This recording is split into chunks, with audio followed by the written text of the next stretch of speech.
আসসালামু আলাইকুম প্রাণপ্রিয় চাকরিপ্রার্থী ভাই ও বোনেরা, আশা করি আপনারা সকলেই ভালো আছেন, আমিও ভালো আছি। বাংলাদেশ সড়ক পরিবহন কর্পোরেশন মানে বিআরটিসি, বাংলাদেশ রোড ট্রান্সপোর্ট কর্পোরেশনের কিন্তু আপনার এই যে আগামী মাসের, এই মাস তো শেষ, আর 2 দিন বাকি আছে। আগামী মাসের 5 জুলাই কিন্তু 1.5 ঘন্টা ব্যাপী জব সহকারী পদের পরীক্ষা অনুষ্ঠিত হবে। রোজ শুক্রবার পরীক্ষা হবে। পরীক্ষা কিন্তু ঢাকাতে অনুষ্ঠিত হবে। এটা কিন্তু 16 নম্বর গ্রেড, 9,300 টাকা থেকে 22,490 টাকা। এই পদের জন্য একটি সংক্ষিপ্ত সাজেশন তৈরি করা হয়েছে। সেটা কিভাবে নেবেন, সেটা কতটুকু কমন উপযোগী হতে পারে, সেই বিষয় নিয়ে আজকে আপনাদের মাঝে এই ভিডিওতে আলোচনা করার চেষ্টা করব। তাই যারা আমার ইউটিউব চ্যানেলে নতুন, তারা কিন্তু অবশ্যই আমার ইউটিউব চ্যানেলটা সাবস্ক্রাইব করে রাখবেন। ফেসবুক পেজ থেকে আপনারা ভিডিও দেখলে অবশ্যই ফেসবুক পেজটা ফলো করে রাখবেন। ফেসবুক পেজের লিঙ্ক ডিসক্রিপশন বক্সে কিন্তু আমার দেওয়া আছে। ডিসক্রিপশন বক্সে থেকে আপনারা ফেসবুক পেজের কিন্তু লিঙ্কটা আপনারা পেয়ে যাবেন।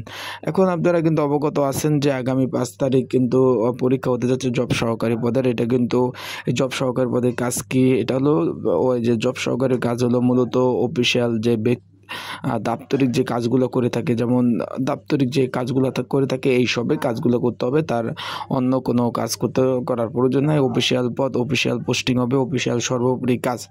এখন আপনারা যে এই সংক্ষিপ্ত সাজেশনটা তৈরি করছি, এটা যদি আপনাদের প্রয়োজন হয়, আপনারা যারা পরীক্ষার্থী রয়েছেন, আমার এই স্ক্রিনের উপর যে হোয়াটসঅ্যাপ নাম্বারটা দেওয়া আছে, বাংলা লিঙ্ক হোয়াটসঅ্যাপ নাম্বার, এই নাম্বারটা আপনারা যোগাযোগ করতে পারেন। এই নাম্বারটা যোগাযোগ করে কিন্তু আপনারা এই যে পদের যে সংক্ষিপ্ত সাজেশনটা, এটা কিন্তু আপনারা সংগ্রহ করে নিয়ে পড়তে পারেন। এটা বাংলা লিঙ্ক হোয়াটসঅ্যাপ নাম্বার, এই নাম্বারে আপনাদের যোগাযোগ করতে হবে। পদটা কিন্তু ভালো পদ, যেহেতু সময় আছে আরও আপনারা মোটামুটি 1 সপ্তাহ সময় পাবেন।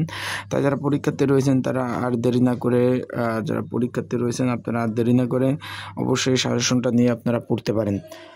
আর একটা কথা, পরীক্ষার সময় কিন্তু আপনাদের যে ডকুমেন্টগুলো নিতে বলছে সেগুলো কিন্তু অবশ্যই নিতে হবে। এখানে কিন্তু অলমোস্ট আইডি কার্ডটা নিতে হবে।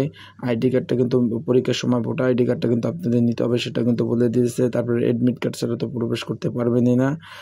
এইগুলো কিন্তু সর্বোপরি যে ডকুমেন্টারি চেয়েছে, সকল ডকুমেন্টারি নিয়ে কিন্তু আপনারা অবশ্যই পরীক্ষার হলে যাবেন। ঢাকার বিভিন্ন জায়গায় কিন্তু পরীক্ষা অনুষ্ঠিত হবে, যেহেতু ঢাকার মধ্যে পরীক্ষা হবে, জ্যাম প্রচুর।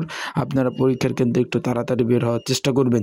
আশা করি আপনারা ভালো থাকবেন, সুস্থ থাকবেন। আর আপনাদের যাদের সাজেশন প্রয়োজন হয়, অবশ্যই কিন্তু স্ক্রিনের উপর যে হোয়াটসঅ্যাপ নাম্বারটা আছে, এই নাম্বারটা যোগাযোগ করে আপনারা এই যে কমন উপযোগী সাজেশনটা আপনারা নিয়ে পড়তে পারবেন। এটা ইনশাল্লাহ কমন উপযোগী হবে।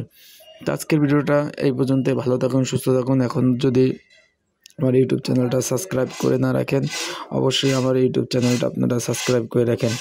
তাই আজকে ভিডিওটা এই পর্যন্তই। আসসালামু আলাইকুম।